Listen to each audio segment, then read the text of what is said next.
పొంగేటి మనుగడ కోటి అలలుగ పొంగు వరదల వేగాన పడిలేచు అలలకు తీపి కలలకు లేని అలసట నీకేలా నల్ల నల్ల నీళ్లలోన ఎల్లకిల్ల పడ్డట్టున్న అల్లో మల్లో ఆకాశాన చుక్కల్లు అమ్మాయంటి జాబిల్లమ్మ అబ్బాయంటి సూర్యుడమ్మ ఇంటి దీపాలవ్వాలంట దిక్కులు ఎవరికి వారే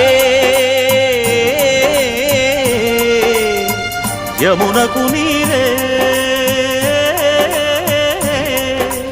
రేవు నీరు నావదంట నావతోడు రేవుదంట పంచుకుంటే గోరువంక వాలగానే గోపురానికి స్వరాల గణగణ గంటలే మోగనేలా గోపబాలుడొచ్చినాక గోకులానికి పెదాల కిలకిలా పువ్వులే పుట్టలే